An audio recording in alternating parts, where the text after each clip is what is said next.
예배 자리에 나오신 여러 성도님들을 진심으로 환영하고 축복합니다. 또 이 시간 가정에서 실시간 영상으로 함께 예배드리는 모든 예배 가족 여러분들도 진심으로 환영하고 축복합니다. 함께 예배드리게 된 성도들과 가족들 서로 인사 나누고 예배 시작하도록 하겠습니다. 함께 예배드리게 되어서 행복합니다.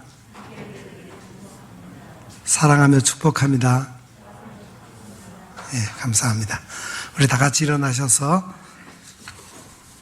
예수님 사랑합니다 고백의 찬송 부르면서 이 예배를 하나님 앞에 올려드리겠습니다.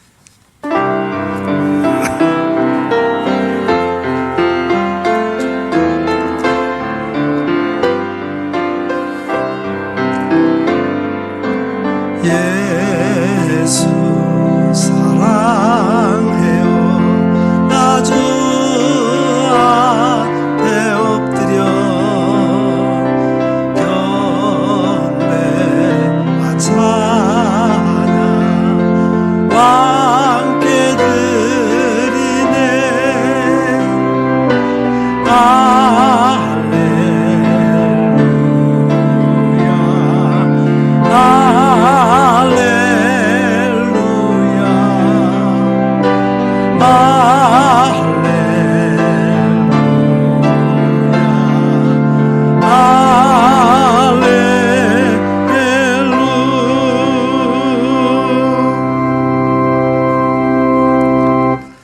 엿새 후에 예수께서 베드로와 야고보와 그 형제 요한을 데리시고 따로 높은 산에 올라가셨더니 그들 앞에서 변형되사 그 얼굴이 해같이 빛나며 옷이 빛과 같이 희어졌더라.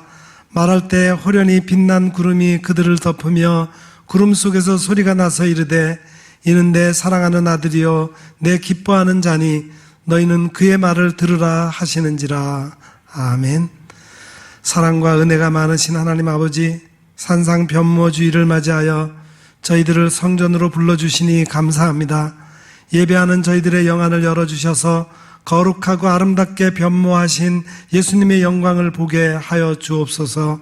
영광스러운 주님의 모습을 배울 때 우리의 몸과 마음도 새롭게 변화되게 하시고 주님의 영광이 우리 마음에 비칠 때 내 안에 있던 모든 죄와 두려움과 불신이 사라지게 하여 주옵소서.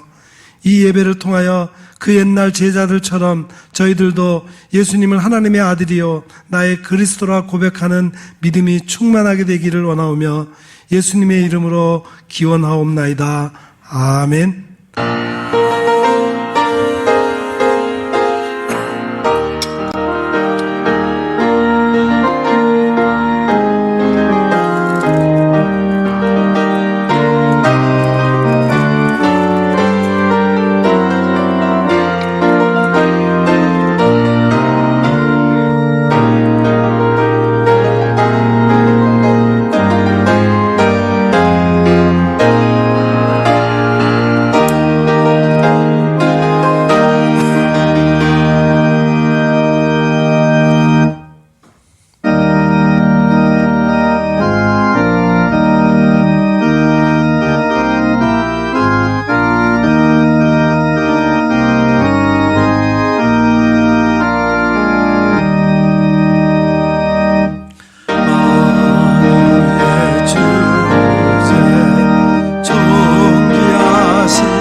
예수 빛이 더 찬란하여 참 비교할 수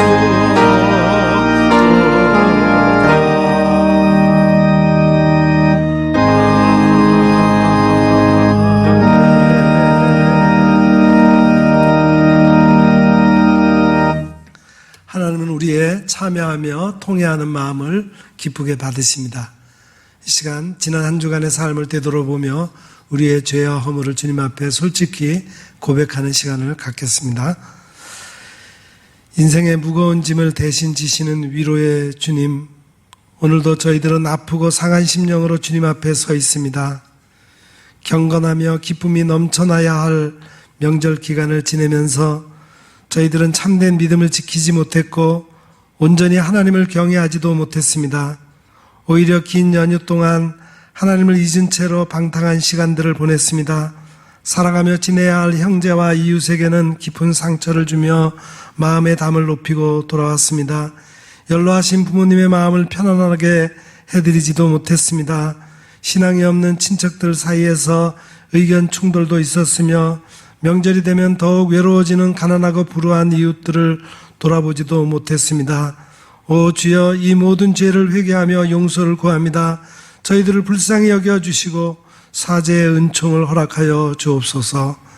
예수님 이름으로 이 고백의 기도를 드리오며 이제는 하나님과 나만이 알고 있는 은밀한 죄악을 내어놓고 침묵으로 이 기도를 계속 드립니다.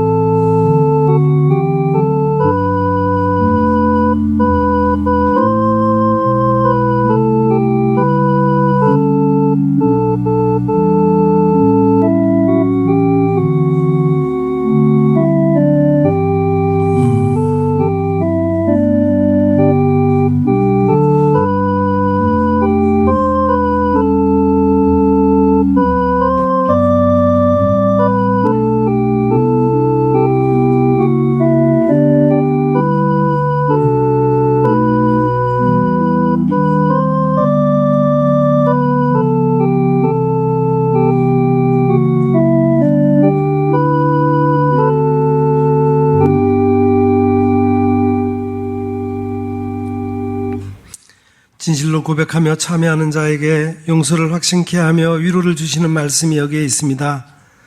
여호와의 말씀이니라. 그날 그때에는 이스라엘의 죄악을 찾을지라도 없겠고 유다의 죄를 찾을지라도 찾아내지 못하리니 이는 내가 남긴 자를 용서할 것임이라. 아멘. 이제는 우리가 함께 우리의 신앙을 사도신경으로 고백드리오니 나는 전능하신 아버지 하나님 천지의 창조주를 믿습니다. 나는 그의 유일하신 아들 우리 주 예수 그리스도를 믿습니다. 그는 성령으로 잉태되어 동정녀 마리아에게서 나시고 본디오 빌라도에게 고난을 받아 십자가에 못 박혀 죽으시고 장사된 지 사흘 만에 죽은 자 가운데서 다시 살아나셨으며 하늘에 오르시어 전능하신 아버지 하나님 우편에 앉아 계시다가 거기로부터 살아있는 자와 죽은 자를 심판하러 오십니다. 나는 성령을 믿으며 거룩한 공교회와 성도의 교제와 죄를 용서받는 것과 몸의 부활과 영생을 믿습니다. 아멘.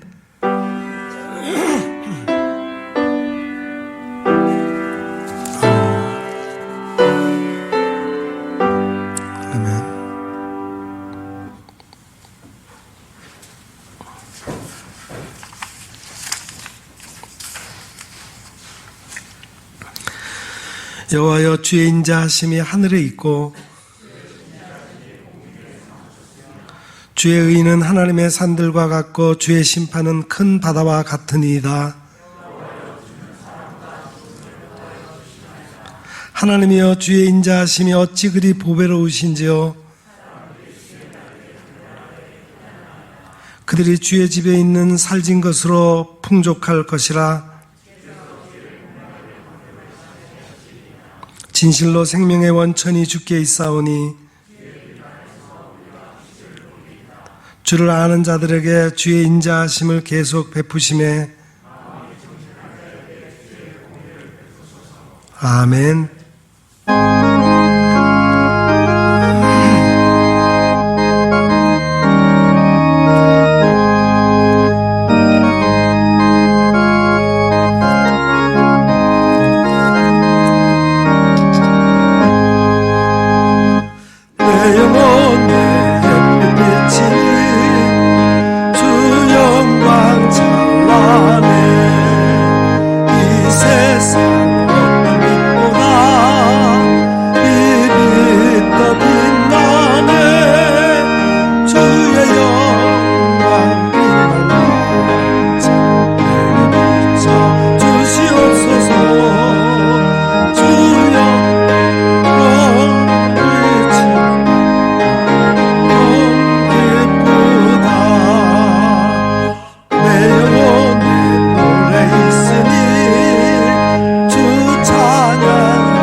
우리를 대표해서 이명래 장로님 기도하시겠습니다.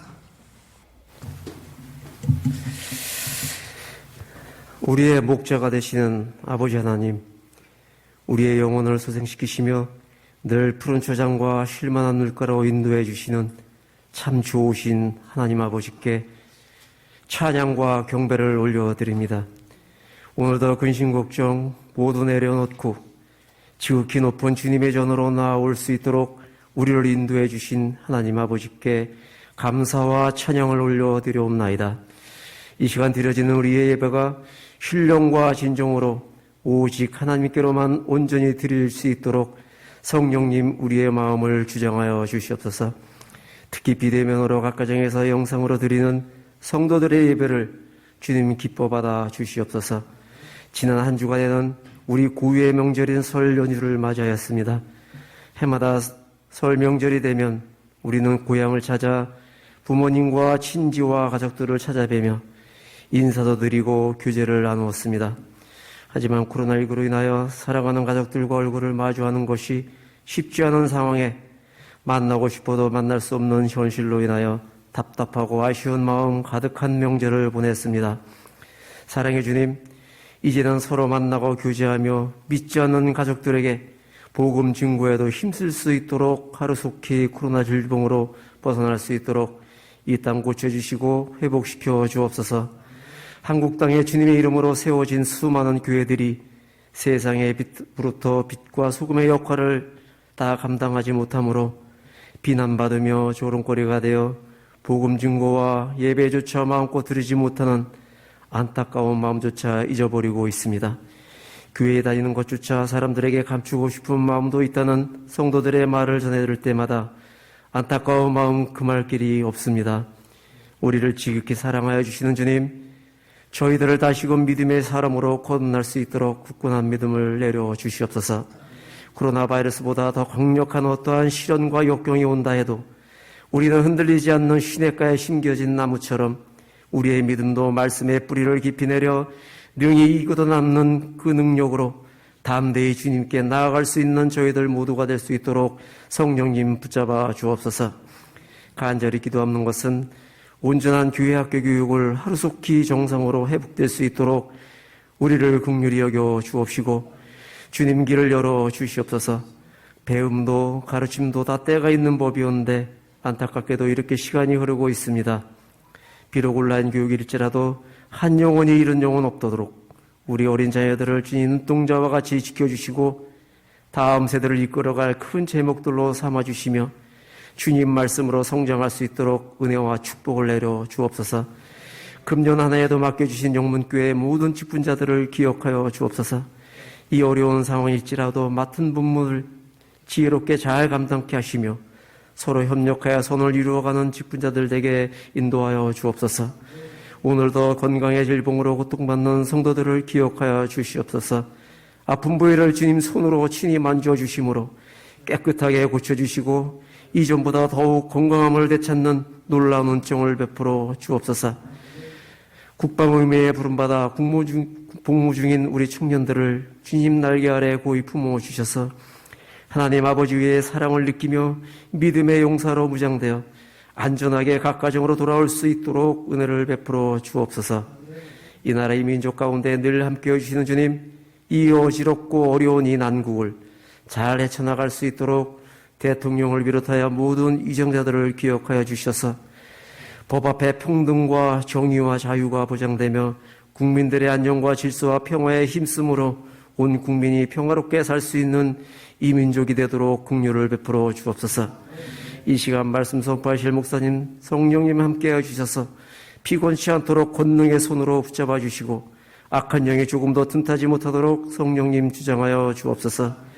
능력의 말씀으로 갈급한 우리의 심령에 담배와 같은 은혜의 시간으로 채워 주시옵소서. 이 모든 말씀을 우리를 사랑하여 주시는 예수님의 이름으로 기도드립니다. 아멘.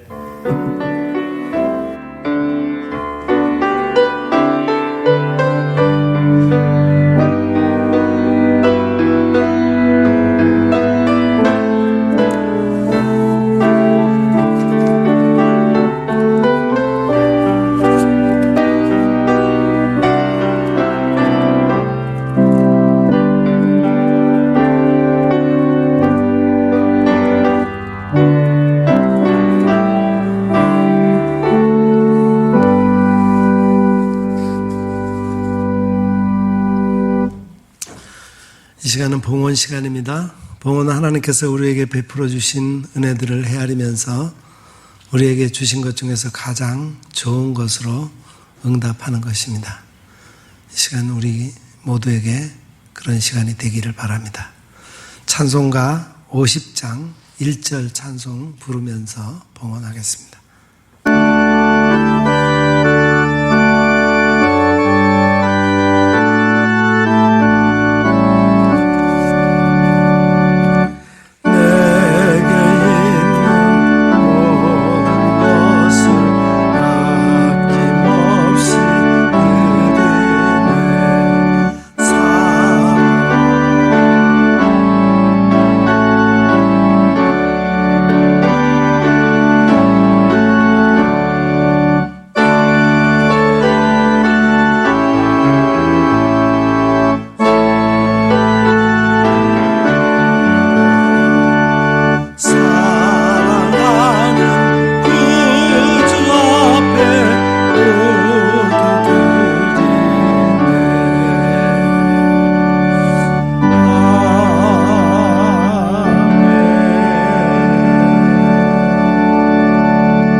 우주 만물의 주인이 되시는 하나님, 주님의 은혜를 깨닫고 생활 속에서 도와주신 갖가지의 은혜와 섭리의 사랑을 기억하며 여기 감사의 예물을 가지고 나왔습니다. 주님 기뻐 받아 주옵소서. 또한 11조와 선교와 구제와 장학사업을 위해 드리는 각종 예물도 모두 기쁘게 받아 주옵소서. 이 모든 예물을 축복하사 하늘나라가 확장되어 가는데 오병이어의 기적이 나타나는 예물이 되게 하옵소서. 우리의 생활에도 하늘의 창문을 여시사 영육간에 필요한 것들을 풍성하게 내려주시어 늘 감사하는 마음으로 살아가게 하옵소서. 도처에 가난하고 헐벗은 이웃들이 있습니다. 그들의 외침에 우리가 외면하지 않게 하시고 늘 깨어서 그들을 위해 중보할 뿐만 아니라 우리도 사랑의 손길을 펴서 함께 나눌 수 있도록 인도해 주옵소서. 이 모든 말씀을 우리 구주 예수 그리스도 이름 받들고 봉헌의 기도로 드리옵나이다. 아멘. 네, 감사합니다. 교회 소식을 몇 가지 말씀을 드리겠습니다. 지금 현재 우리 교회는 사회적 거리 두기 2.5단계로 인해서 좌석수의 10%만 우리 본당에서 현장 예배를 드리게 되어 있습니다.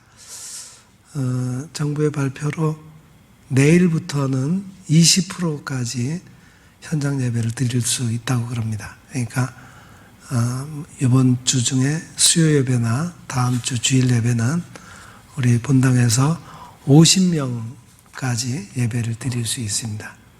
그래서 그동안 이런 제한 조치 때문에 우리 현장 예배에 나오지 못한 우리 교회 성도들은 다음 주일에는 50명까지 예배를 드릴 수 있으니까 50명 초과되는 인원은 우리 교육관 3층 그 식당에서 영상으로 또 예배를 드릴 수 있습니다. 그러니까 이제 될 수 있으면은 이제 코로나가 물러가고 점점 완화가 되는 그런 단계에 따라서 우리 될 수 있으면 현장 예배를 드릴 수 있도록 그렇게 성도들이 신경을 좀 써주시기를 부탁을 드리겠습니다. 그리고 이번 주 수요일부터 이번 주 수요일이 제의 수요일이라고 그래가지고 사순절이 시작됩니다. 사순절은 예수님께서 십자가의 고난을 당하신 것들을 기억하면서 그 고난에 참여하기 위해서 지키는 우리 교회의 절기죠.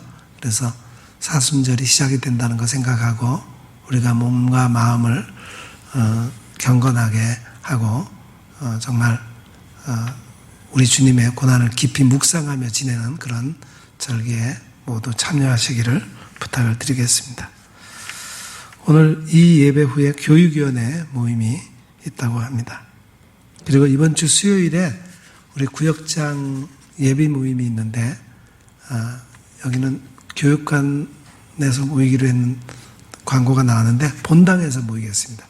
예비 모임 때 우리가 줌 사용하는 방법을 구역장님들이 함께 교육하고 나누고 그렇게 해서 다음 주일부터는 구역장 모임 구역 권찰에도 줌으로 하고 또 각 구역의 예배도 줌으로 예배를 해서 구역 활동이 비대면으로라도 재개될 수 있도록 하기 위한 거니까 구역장님들은 꼭 기억하시고 이번 주 수요일 오전 11시에 본당에 모여주시기를 바랍니다.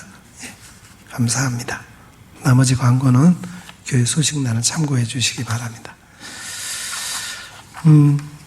예, 이제 말씀 듣는 시간입니다. 오늘 우리에게 주시는 하나님의 말씀은 열왕기하 제2장 1절부터 14절까지 말씀입니다.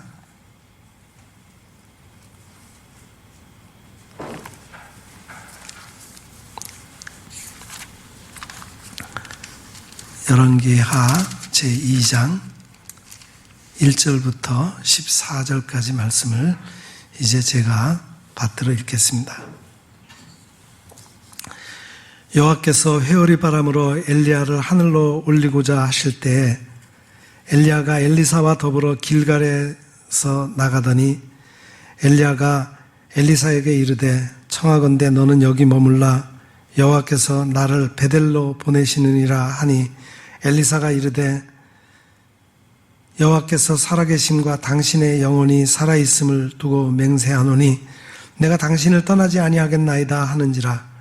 이에 두 사람이 베델로 내려가니 베델에 있는 선지자의 제자들이 엘리사에게로 나와 그에게 이르되 여호와께서 오늘 당신의 선생을 당신의 머리 위로 데려가실 줄을 아시나이까 하니 이르되 나도 또한 아노니 너희는 잠잠하라 하니라. 엘리야가 그에게 이르되 엘리사야 청하건대 너는 여기 머물라 여호와께서 나를 여리고로 보내시느니라.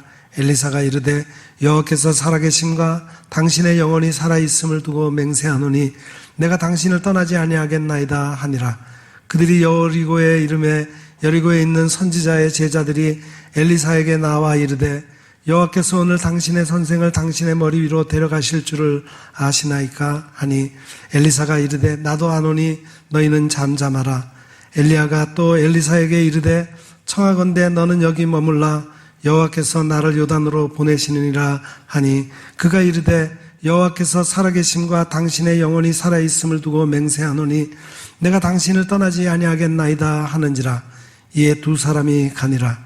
선지자의 제자 50명이 가서 멀리 서서 바라보매 그 두 사람이 요단가에 서 있더니 엘리야가 겉옷을 가지고 말아 물을 치매 물이 이리저리 갈라지고 두 사람이 마른 땅 위로 건너더라.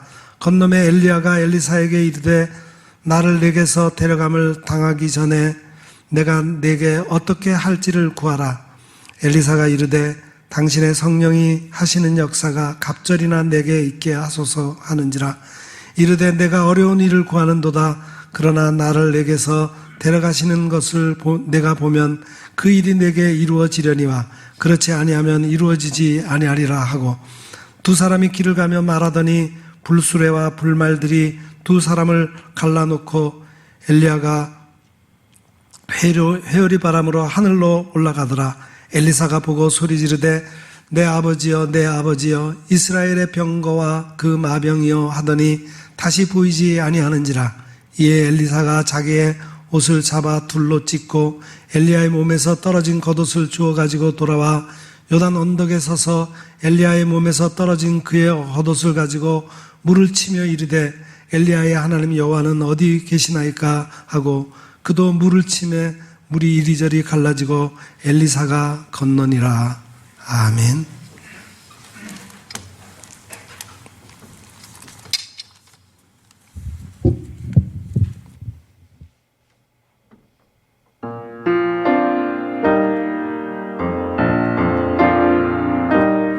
어려운 일 당할 때에 주가 축복하시고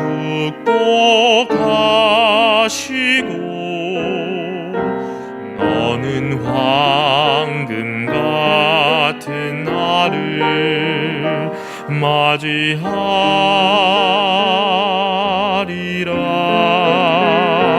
근심 걱정 사라지고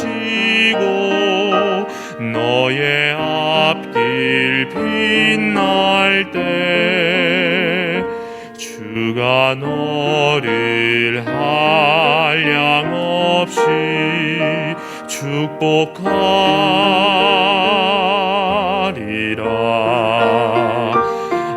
아름다운 새가 우는 산과 들을 거닐 때에 은빛 나는 구름 속을 맑은 해가 비치고 너의 마음 부풀어 기쁨 충만하리니 주가 너를 한량없이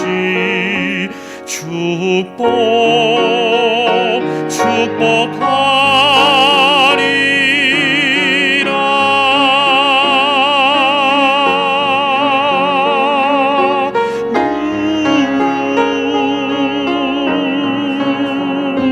주가 너를 사랑하사 지키시며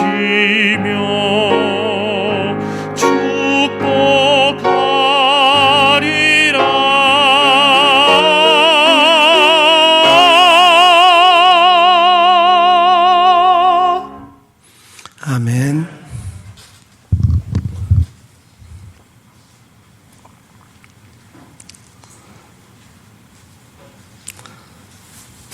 새해를 맞아서 무엇인가 주님의 제자로서 귀한 사역을 감당해야 할 터인데 하는 마음을 갖고 있으면서도 좀처럼 발동이 걸리지 않는 것은 코로나 전국으로 모든 일이 제한을 받기 때문일 것입니다.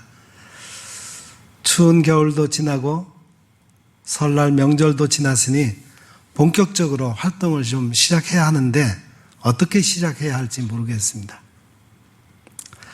마침 오늘이 주님께서 수제자 3명을 데리시고 높은 산에 오르시어 모습을 변형시키신 산상변모주일이어서 주님이 왜 변화산에서 변화하신 모습을 제자들에게 보이셨는지 그 이유를 생각해보며 우리가 사역을 다시 시작하는데 새 힘을 얻고자 합니다.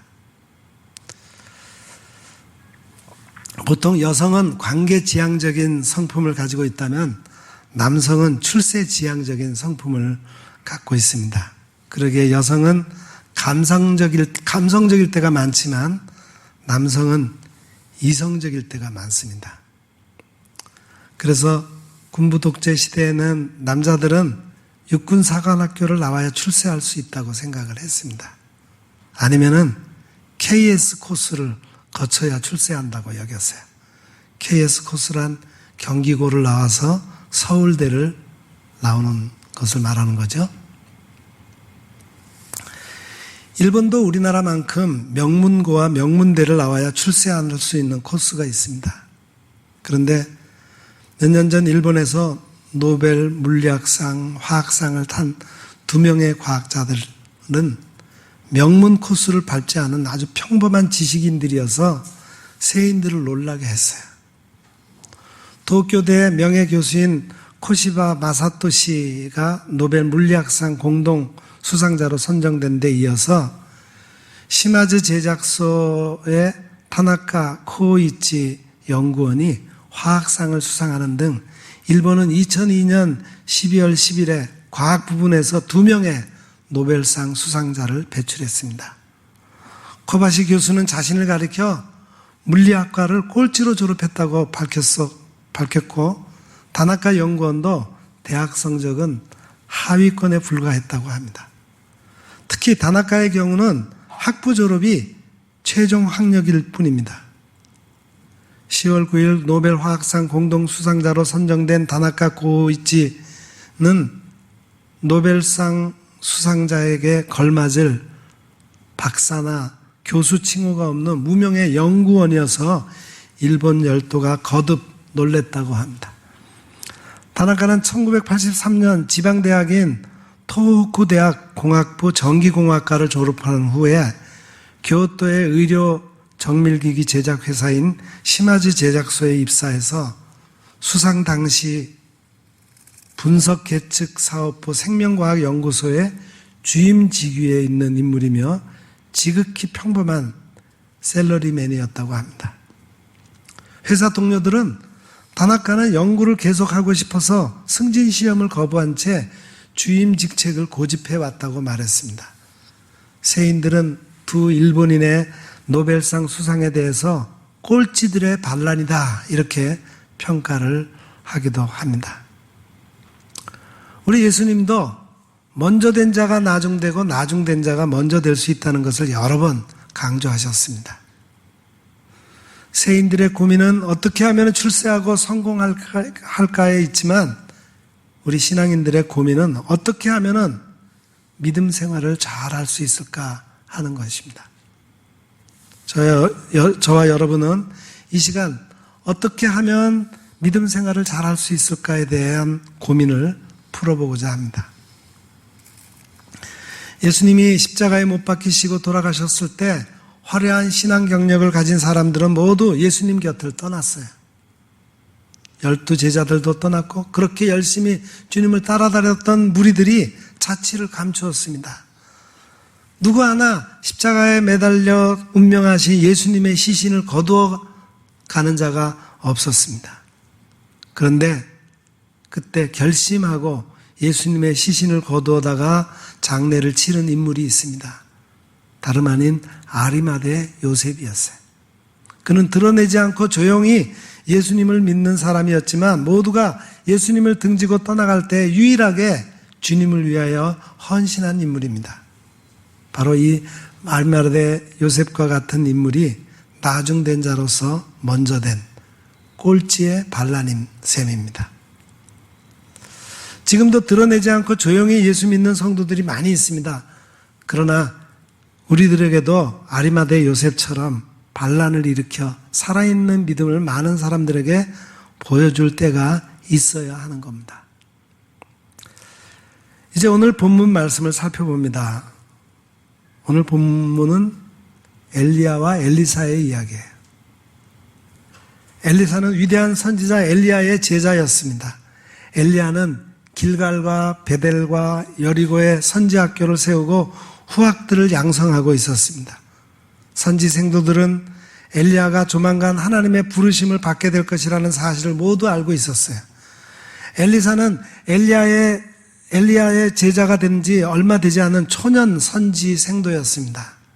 그럼에도 불구하고 엘리야가 하나님 나라에 올라갈 때까지 끝까지 따라붙어 스승이 지니고 있는 영적 능력을 감절이나 받아낸 인물이 되었습니다. 엘리사야말로 뒤늦게 엘리야의 제자가 되었지만 믿음의 성장 코스를 제대로 밟아 올라가 마침내 스승보다 더 능력 있는 하나님의 선지자가 되었습니다. 우리는 그 비결이 어디에 있는지 찾아야겠습니다. 우리도 믿음의 성장 코스를 잘 밟아가야 할 것입니다. 첫 번째 믿음의 성장 코스 제1단계는 길갈까지 따라간다입니다. 엘리야와 엘리사가 동행하여 길갈을 찾아갔습니다. 그곳에 선지학교가 세워져 있었는데 엘리야는 길갈의 선지 생도들과 마지막 작별을 하려고 찾아간 것일 겁니다. 그리고 엘리야는 길갈을 떠날 때 엘리사에게 청컨대 너는 여기 머물러 있으라. 여호와께서 나를 베델로 올라가라고 하셨느니라 그랬어요. 그러나 엘리사는 단호한 어조로 여호와의 사심과 당신의 혼의 사심으로 맹세하노니 내가 당신을 떠나지 않겠나이다 말하며 엘리야를 따라갔습니다.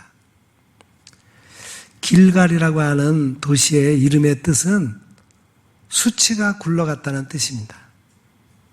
애굽에서 나온 지 40년 만에 이스라엘 백성들은 길갈에 이르게 되었는데 이곳에서 애굽의 종로로 타였던 수치들을 모두 청산했다는 거예요. 길갈은 바로 믿음의 출발지입니다. 믿음 생활을 하고자 하는 사람들은 예수님을 영접하고 세례를 받습니다. 그리고 죄와 사탄의 종로로 타던 모든 수치를 굴려버리게 됩니다. 믿음의 출발지가 없는 사람은 아직도 구원받았다고 말할 수 없습니다. 믿음의 출발지에서 세상과의 관계를 청산하고 하나님 나라를 향해 새로운 인생길을 걸어가야 합니다. 히브리서 저자는 히브리서 6장 1절부터 2절에 이렇게 말하고 있습니다. 그러므로 우리가 그리스도의 도의 초보를 버리고 완전한 대로 나아갈지니라 그랬어요. 많은 그리스도인들이 아직도 길갈에 머물러 있는 경우가 많습니다. 예수님의 이름으로 구원받은 것에만 만족하고 그 이상의 영적인 진전이 없이 제자리만 맴도는 경우가 많아요. 엘리야는 엘리사를 시험해서 너는 여기 머물러 있으라 그렇게 말합니다. 오늘날 사탄은 많은 그리스도인들에게 길갈에 머물러 있으라 그렇게 말합니다. 그리스도의 십자가의 도를 믿는 초보에 그냥 머물러 있어라 이렇게 속삭입니다. 그러나 성경은 초보적인 위치에 머물러 맴돌지 말고 더 완전한 곳으로 나아가라 그렇게 말합니다. 길갈에 머물러 있으면 가나안의 축복을 제대로 받을 수 없습니다. 하나님 나라의 상급이 주어지지 않습니다. 길갈은 믿음의 출발지로서 매우 중요한 곳이지만 한 단계 더 높은 믿음의 성장을 위해서는 길갈을 떠나야만 합니다.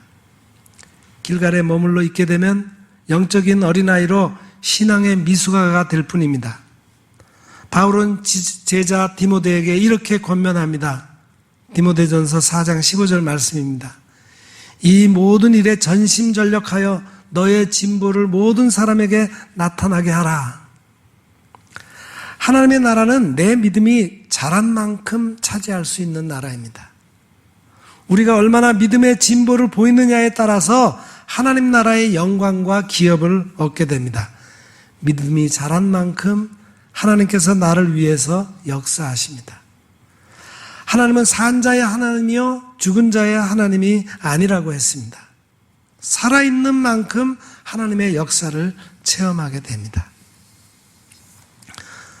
다음 믿음 성장의 두 번째 단계는 베델까지 따라간다입니다. 엘리야가 엘리사와 함께 찾아간 곳은 바로 베델이었습니다. 베델은 믿음의 출발지에서 두 번째 단계로 오른 장소입니다. 베델에도 역시 선지학교가 있었는데 길갈보다 더 많은 선지 생도들이 있었던 것으로 추정이 됩니다. 역사적으로 볼 때 베델은 두 가지 의미를 담고 있어요.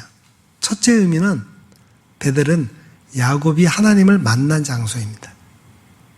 창세기 28장에 보면 야곱이 집을 떠나 정처 없는 나그네 길을 떠날 때 베델에서 돌을 베개 삼아 노숙하며 잠을 자고 있었습니다. 그때 하늘문이 열리고 하늘에서 야곱이 있는 곳으로 사닥다리가 내려와 천사들이 오르락내리락 하는 모습을 보게 됩니다. 하늘에서 음성이 들리기를 내가 너를 축복하여 모든 족속이 너와 내 자손으로 인하여 복을 얻으리라. 내가 너와 함께 있어 내가 어디로 가든지 너를 지키며 이 땅으로 돌아오게 할지라 그랬습니다. 야곱은 그곳에서 하나님을 두려워하며 하나님을 만난 것을 기념해서 그곳의 이름을 베델, 하나님의 집이라고 이름을 붙였어요. 베델은 하나님을 만난 장소요, 하나님이 축복하는 장소입니다. 베델에 이르지 아니하면 하나님의 음성을 들을 수 없어요. 베델에 이를 때 나와 내 자손이 복을 받습니다. 하나님은 베델에 이른 성도를 축복하시기 위해서 내가 너와 함께하리라 임마누엘의 약속을 해주셨습니다. 베델에 오른 믿음의 성도들은 열심히 하나님의 교회를 찾으며 하나님을 가까이 합니다. 또한 두 번째 의미는 베델은 투쟁의 장소입니다. 이스라엘이 남북으로 나뉘어졌을 때 북왕국의 여로보암 왕은 베델에 금송아지를 세우고 온갖 우상을 섬기게 했습니다. 베델은 바로 우상 섬김의 중심지가 되었어요. 엘리야는 우상을 섬기는 세력과 대항하기 위해 이곳에 선지학교를 세우고 개혁운동을 일으키고자 했습니다. 베델의 선지학교는 우상을 섬기는 세력과 부딪힐 수밖에 없는 형편입니다. 왜 사람들이 길갈에서 베델로 올라가기를 꺼리는지 아십니까? 베델에 올라가면은 우상 섬기는 세력과 부딪히기 때문이에요. 우상 섬기는 세상 사람들과 힘든 싸움을 하지 않기 위해서 베델에 오르려 하지 않습니다. 그런데 우리의 믿음 생활은 곧 영적 전쟁입니다. 선한 싸움입니다. 어둠의 영과의 싸움이요 사탄의 추종적 세력들과의 싸움입니다. 베델에 올라간다는 것은 바로 영적 싸움을 하기 위하여 올라가는 것입니다. 엘리사는 비록 엘리야의 제자가 된 지 얼마 되지 않았지만 우상 섬기는 세력과 영적 전쟁을 일으키는 것을 두려워하지 않았습니다. 실제로 엘리사가 엘리야에게서 갑절의 능력을 얻은 후 베델에 돌아왔을 때 우상을 섬기는 젊은 청년들 수십 명이 몰려와서 대머리야 올라가라 하고 놀려댔습니다. 우상 섬기는 세력들은 엘리야가 불병거와 함께 회오리 바람을 타고 하늘로 올라갔다는 사실을 믿으려 하지 않고 만약 그게 사실이라면 엘리사가 엘리야처럼 하늘로 올라가는 것을 보여주어서 증명해 보라는 겁니다. 우상 섬기는 사람들은 하나님에 대한 불신으로 가득 차 있었기에 하나님이 행하신 어떤 역사도 믿으려 하지 않았습니다. 하나님이 살아계시면 올라가는 기적을 보여달라며 조롱하는 그 우상 섬기는 청년들에게 엘리사가 여호와의 이름으로 저주하니까 숲속에서 암콤 2마리가 나타나 청년 42명을 덮쳐 죽였다는 겁니다. 베델에 올라가면 축복을 받기 위함이요 동시에 불신 세력과 투쟁하기 위함입니다. 아직도 불신자들과 싸움하기 싫어서 양보하고 다투기를 기피하십니까? 베델로 올라가기를 꺼려 하십니까? 믿음에는 모험이 필요합니다. 선한 싸움을 싸우기 위하여 두려워하지 말고 베델로 용감히 올라가는 성도들이 되시기를 바랍니다. 세 번째 믿음 생활의 단계는 여리고까지 따라간다입니다. 길갈에서 베델은 북서쪽으로 약 30리쯤 북으로 올라가는 곳이라면은 여리고는 길갈과 가까운 곳으로 남쪽으로 다시 내려오는 지역입니다. 여리고는 해수면보다 250m나 낮은 지역에 있어서 북쪽에 있는 길갈 언덕에서 내려다 보이는 도성이에요. 길갈과 여리고는 남과 북으로 이웃해 있는 도성이라고 할 수 있습니다. 여리고는 세계에서 가장 오래된 도시로 지금도 존재하고 있어요. 여리고는 동서와 남북의 교역을 이루어지는 교통의 요충지이기도 합니다. 여리고는 이름 그대로 향기의 도시입니다. 야자수가 우거져 있고 덥지도 춥지도 않은 천혜의 기후 조건을 지닌 휴양 도시이기도 합니다. 이처럼 최고의 도시로 불려지는 여리고를 강대국들은 서로 차지하려고 했습니다. 가나안 정복을 위해 요단강을 건넌 여호수아의 군대가 제일 먼저 공략한 도성이 바로 이 여리고성입니다. 이스라엘 백성들이 어떻게 여리고를 정복했습니까? 온전한 순종으로 여리고를 정복합니다. 이스라엘의 군대는 하나님의 법궤를 앞세워 하루에 한 번씩 7일 동안 여리고를 돌았습니다. 그리고 마지막 제7일 날에는 여리고를 7바퀴를 계속 한 번에 돌고 크게 고함쳐 외칠 때 여리고성이 무너져 내렸습니다. 여리고성은 가나안 땅의 대표적인 도성입니다. 가나안의 도성 중에서 가장 아름답고 살기 좋은 이름 그대로 젖과 꿀이 흐르는 도성입니다. 베델에서 하나님의 축복을 약속받고 우상 섬기는 불신 세력과 투쟁한 성도들은 바로 약속의 땅 여리고에 이를 수 있습니다. 길갈과 여리고는 십리도 안 되는 지척이지만 길갈에서 여리고로 직접 건너올 수는 없습니다. 길갈 언덕에서는 언제나 여리고를 내려다 볼 수 있어 그것이 얼마나 복된 도시인지를 바라보며 감탄하게 됩니다.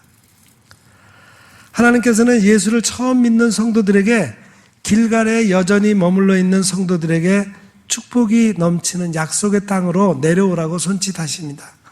그러나 길갈에서 여리고로 직접 내려오는 길은 없습니다. 베델을 거쳐야만 여리고에 올 수 있습니다. 엘리야는 베델까지 따라왔던 엘리사에게 여기 머물라, 하나님이 나를 여리고로 보내시니라 했습니다. 엘리사의 발걸음이 베델에서 멈추었습니까? 아닙니다. 하나님의 이름으로 맹세하건대 결단코 여기 머물러 있지 않고 여리고까지 따라가겠다고 했습니다. 여러분은 어떻게 하시겠습니까? 베델에 머물겠습니까? 여리고까지 따라가겠습니까? 성도에게는 거룩한 욕심이 있어야 합니다. 믿음의 성장을 위해서는 믿음의 길을 멈춰서는 안 됩니다. 신앙성장의 네 번째 코스, 네 번째 단계는 요단까지 따라간다입니다. 엘리야가 여리고에서 다시 요단강으로 가고자 합니다. 역시 여리고에 머물러 있으라며 시험합니다. 그러나 엘리사는 끝까지 따를 것을 다짐합니다. 요단강은 기적의 강입니다. 요단강은 3번이나 길이 열리는 기적이 나타난 곳이에요. 여호수아의 군대가 가나안 땅을 점령하기 위해 들어올 때 요단강 흐르는 물이 멈추어 버려서 이스라엘 백성들이 강바닥을 밟으며 요단강을 건널 수 있었습니다. 또 엘리야가 엘리사와 더불어 요단강 앞에 서게 됩니다. 엘리야는 겉옷을 손에 거머쥐고 겉옷으로 요단강 물을 이리저리 치니 물이 갈라져 두 사람이 요단강을 육지와 같이 건널 수 있었습니다. 엘리사 역시 엘리야로부터 갑절의 능력을 얻었을 때 엘리야의 겉옷을 거머쥐고 요단물을 치며 엘리야의 하나님 여호와는 어디 계십니까? 외치니 물이 갈라지게 되었습니다. 엘리사는 3번째로 요단강을 갈라서 건넜던 기적의 주인공이 된 것입니다.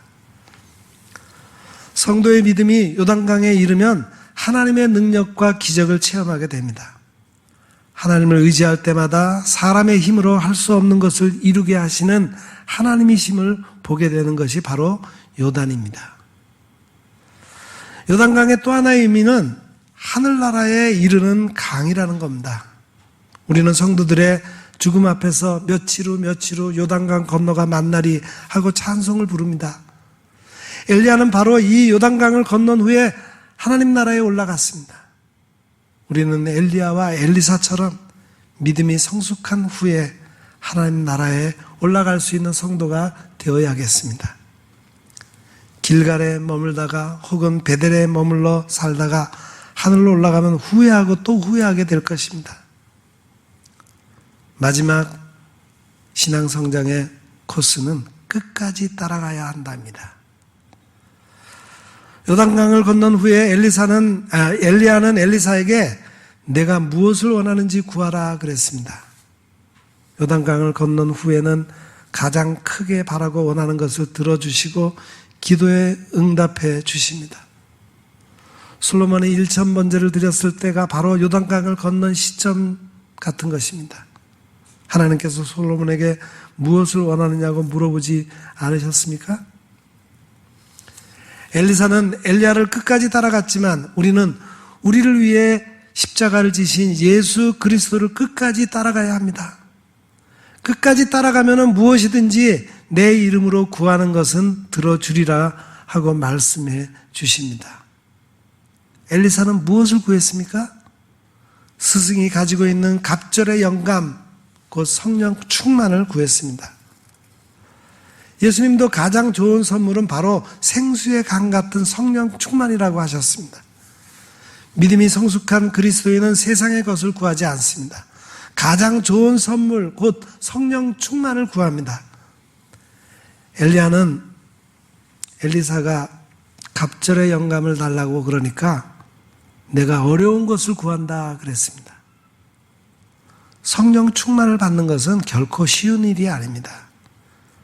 그렇지만 끝까지 주를 따르면 충만함을 받습니다. 엘리야는 하나님께서 나를 취하여 올라가는 모습을 내가 보면 내 요구가 이루어질 것이라 했습니다. 성령 충만은 인간이 줄 수 있는 것이 아닙니다. 하나님만이 주실 수 있습니다. 그리고 엘리야가 불병거와 함께 회오리 바람을 타고 하늘로 올라가는 이 위대한 영적인 사건을 볼 수 있는 맑은 영을 가지고 있다면 갑절의 영감, 곧 성령 충만을 받을 자격이 있다는 것입니다. 엘리사는 엘리야의 승천하는 장엄한 모습을 보았고 엘리야가 가졌던 영적 충만보다 배가 더 많은 성령 충만을 받을 수 있었습니다. 길갈에 머무는 성도들은 육신의 문제를 놓고 하나님께 구합니다. 그러나 요단을 건넌 성도는 영적인 것을 먼저 구하고 그의 나라와 그의 의를 먼저 구합니다. 어린아이는 과자나 장난감을 구하지만 성인이 되면 모든 것을 다 구입할 수 있는 돈을 구합니다. 영적 충만을 구하면 육신의 요구까지도 다 해결된다는 겁니다. 여러분은 지금 어느 지역에 머물고 계십니까? 여기 머물러 있으라 하는 사탄의 속삭임에 귀를 기울이지 말고 멈추지 말고 어디든 끝까지 주님을 따르는 성도들이 될 수 있기를 주님의 이름으로 축원합니다.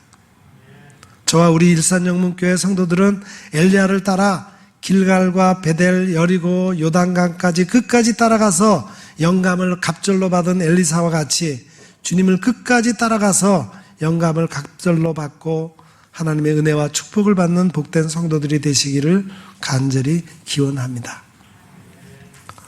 어떤 일 혹은 하나님의 사역을 할 때 일단은 누군가가 맡은 일을 하는 것으로 생각하게 됩니다. 그러나 엘리야와 엘리사의 경우를 보면은 함께 하는 것 그 자체도 사역입니다. 엘리야가 승천하는 그때 엘리사는 같이 있기를 청했습니다. 고집스럽게 함께 하는 것을 원했어요. 왜 그렇게 쫓아다녔을까? 엘리야가 혼자 다니고 싶어 함에도 불구하고 엘리사는 같이 하기를 고집했습니다.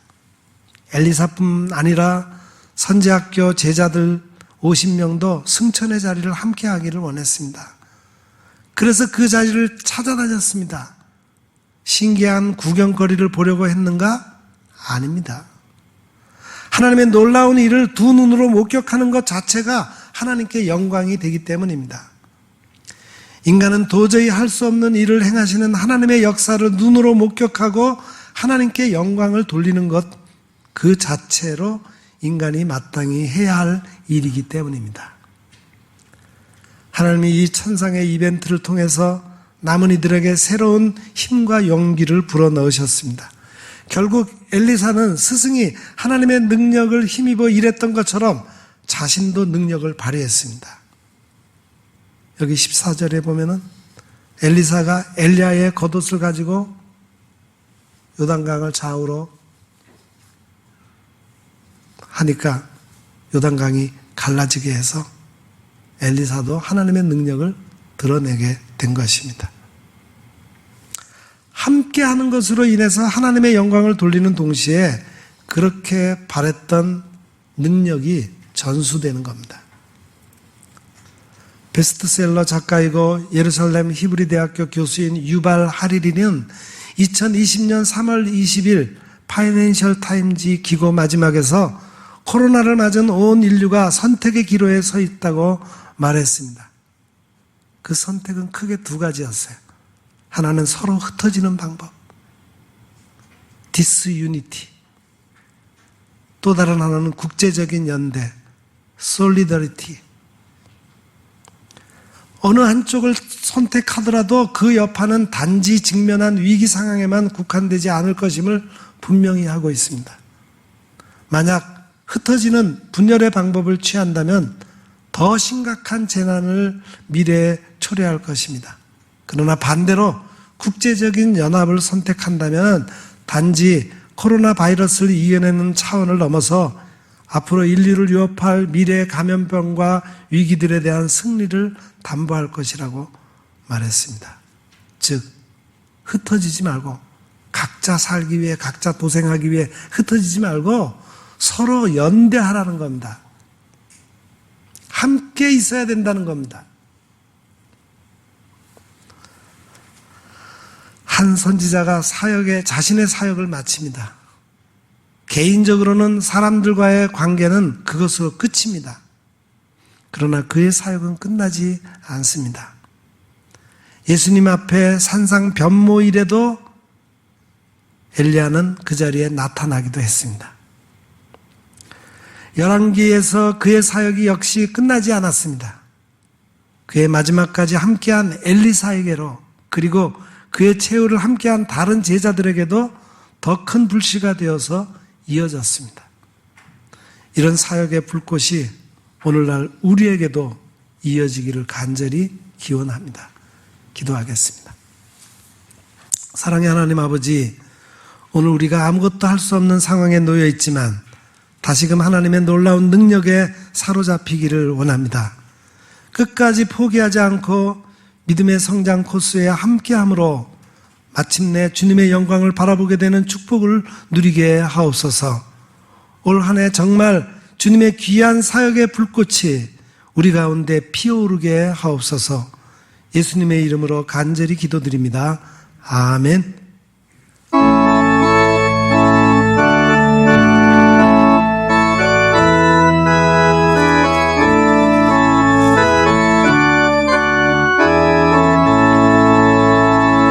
나의 죄를 정케 하사 주의 이름 삼으신 구세주의 넓은 사랑 항상 찬송합니다. 나를 일꾼 삼으신 주 크신 능력 주시고 언제든지 주 뜻대로 사용하여 주소서. 내게 부어주시려고 은혜에 위하신 주 주의 은혜 채워주사 능력 있게 하소서. 나를 일꾼 삼으신 주 크신 능력 주시고 언제든지 주 뜻대로 사용하여 주소서. 죄의 짐을 풀어주신 주의 능력 크도다. 나를 피로 사신 예수 내 맘속에 오소서. 나를 일꾼 삼으신 주 크신 능력 주시려 언제든지 주 뜻대로 사용하여 주소서. 주여 내게 성령으로 충만하게 채우사 생명수가 강물처럼 흐르게 하옵소서. 나를 일꾼 삼으신 주 크신 능력 주시고 언제든지 주 뜻대로 사용하여 주소서.